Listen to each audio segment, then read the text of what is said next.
dutangiye agafilime kacu umugore witwa Ketia ari kureba umugabo wiwe ari kumuca inyuma ari gusomana n'undi mukobwa, rwose akabitegereza akareba uburyo arimo aramuca inyuma, nuko uwo mukobwa rwose akomeza kuba ari kumwe n'umugabo wiwe, umukobwa bamwita Liza, nuko rwose akabwira umugabo ati wundi wakirukanye umugore wawe ubundi ukaza tukibanira.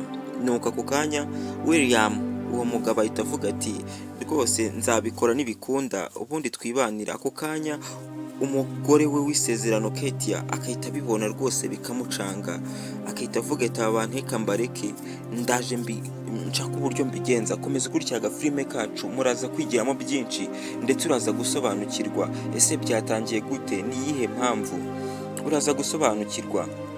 Kora subscribe dukomeze tubane. Nuko ako kanya rwose umugore ava aho ngaho ababaye cyane bamwita Ketia, akamanuka rwose ku maesikariye ubona ko byamucanze ndetse yanataye umutwe.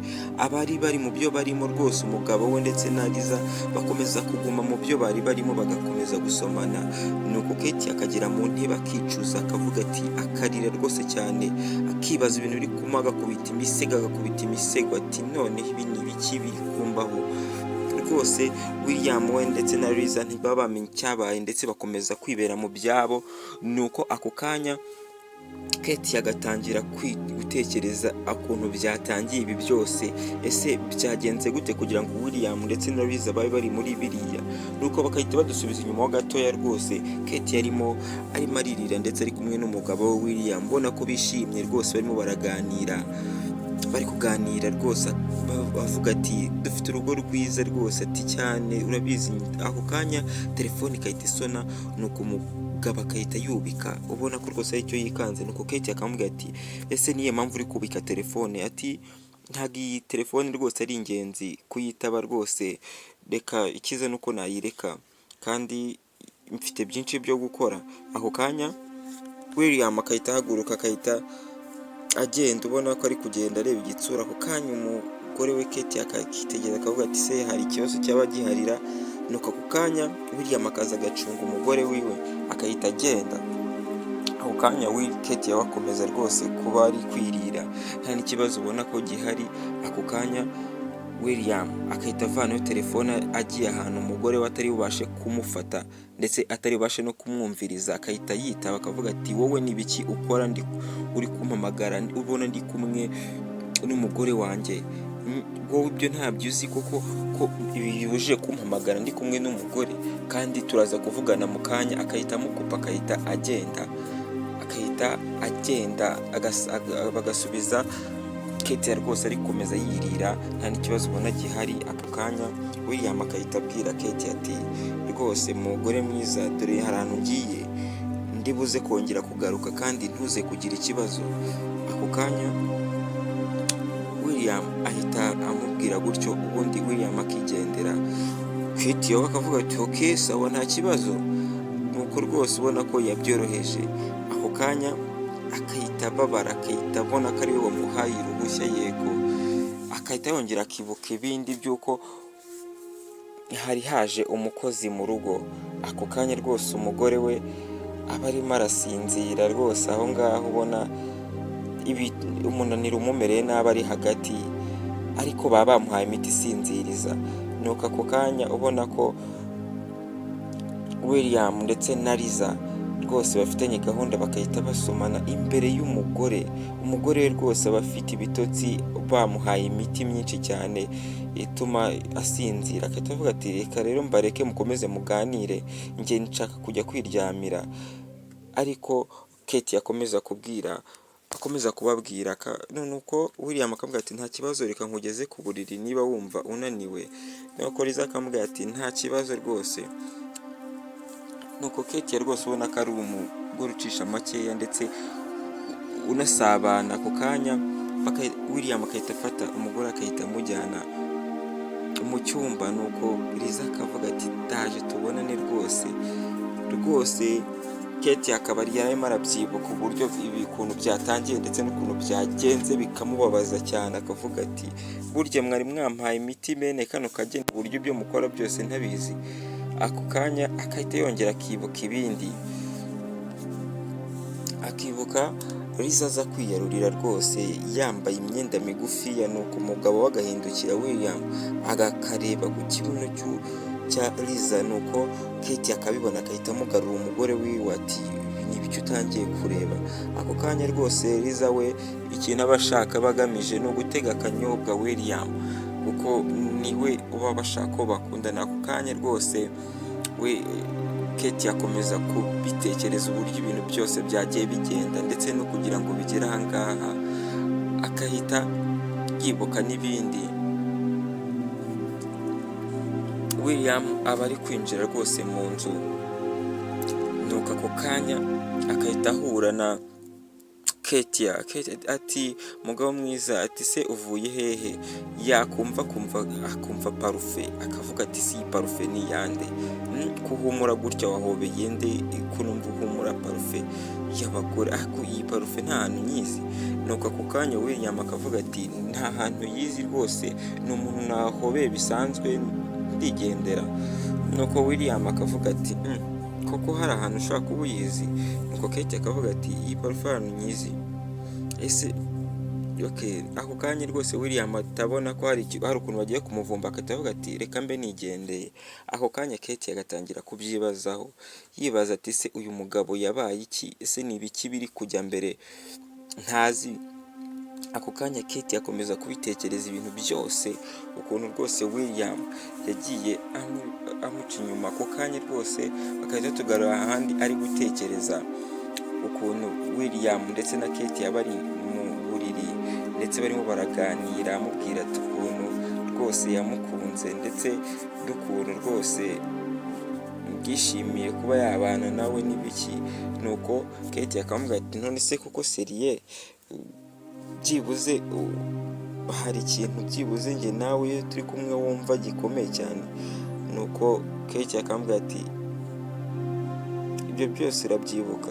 Nuko rwose Kate agahaguruka akavuga ati ngiye guhangana n'aba bashenzi, ngiye guhangana n'aba bantu, agatangira kumuhamagara. Nuko baba bari gusomana akahita aceceka. Nuko ako kanya Kate Liza akahita rwose apanika, akatangira kugira ubwoba, tumva umugore wawe. Nuko William akavuga ati ariko njye nakubwiye ati nta kintu yankora nta n'ikintu yambaza. Nuko Liza akamubwira ati njye rwose mbabarira, ibi bintu tubireke. Nuko William akahita amanuka. Ako kanya Liza nawe akahita yinjira muri icyo cyumba cyiwe. Nuko Kate yawe rwose aba yarubiye kubera ibintu byose aba yabonye. Ako kanya rwose William akahita aza yigiza umwana mwiza nkaho nta kintu na kimwe avuye gukora, rwose ubona asa nk'umwana wariye ibiryo by'umwana. Nuko ako kanya Kate akahita yitegereza umugabo wiwe William ati rwose hari ahantu ngiye kujya, gusa nshaka gukemura. Ubona ko rwose Kate yababaye cyane. Ati William ati se ni ibihe mugore mwiza? Ati okay reka tuzamuke ndaje nkugire ibyo mbabwira rwose ntugire ikibazo. Ako kanya William akavuga ati okay niba wumva nta kibazo nta ribi wambwira. Kate akavuga ati oya wa mukobwa ubundi ari hehe ngo ni Liza? Ati yari simbizi ariko ashobora kuba ari mu cyumba cyiwe. Nuko Kate akahita avuga ati okay ngwino tugende ari ibintu nshaka kubabwira. Ako kanya Kate akahita azamuka ndetse na William akahita abona ko byakaze, akahita azamuka vuba aje kugira ngo aburire Liza, ashaka uburyo agenda ava ahantu kuko baba bamaze kubavumbura. William akahita yinjira mu cyumba cya Liza akamubwira ati ibi ngibi rero ndashaka ko tubihagarika njye nawe, ushaka uburyo ugenda hakiri kare. Nuko Liza akamubwira ati njya hehe kubona ubu ngubu gahunda ari ukuba aha ngaha ugashaka uburyo tubana? Nuko William akamubwira ati ibyo bintu urimo ntushaka ubireke rwose, ikintu njye nshaka kano kanya ni uko uva aha ngaha ukagenda, ibyo tuzaba tubipanga. Liza akamubwira ati uri akagabo k'amafuti, nyamara ni gute ubundi bwo umbwira yuko ngomba kuza nkaba ahantu tukabana nta n'isoni? Nuko William akamubwira ati tuza ariko biracyari mu buryo, ndacyafite process ndende ngomba kubanza gucamo kugira ngo ibintu byacu bikunde. Ako kanya Liza akahita ahaguruka yababaye cyane avuga ati wa musore niba uri n'umusore ibi bintu njye nawe twakoze ntabwo nshobora kuva aha ngaha. Ako kanya atarahava agahita hinjira Ketia. Ketia yarimo arabumva rwose, agahita yinjira ati mwari muri mu biki se? Mwari muri mu biki? Ako kanya rwose Ketia ubona ko rwose yababaye, gusa agiye kubabwira mu bwenge ndetse mu kinyabupfura rwose gikomeye cyane, nk'umuntu wababajwe cyane. Nuko Liza akamubwira ati twebwe rero ikintu twari turimo, uyu nguyu yarambeshye, ambeshya ko tugomba kubana. Liza we ahita amena umuceri ako kanya, akahita avuga ukuri kose ukuntu byagenze ndetse n'ukuntu yaje muri uru rugo. Ako kanya Liza akavuga ati njyewe rero naje kuba aha ngaha kugira ngo uzagende nuko mbane n'uyu William, ariko William niko yari yambwiye ko ariko bigomba kugenda. Ati okay, banza rero ubanze uhanagure iyo rabero wisize ku ntuze, nawe wa musore we banza ukure iyo ntuze aho ngaho, iyo rabero yakugiye ku ijosi. Ako kanya rwose William ahita agira ubwoba, ndetse bose tubona ko yabavumbuye ibintu bari barimo. Ati oya ntabirenze. Ako kanya rwose ahita abivumbura rwose, ahita avuga ati none se wa musore we, harya ngo wa mukobwa wari mu biki?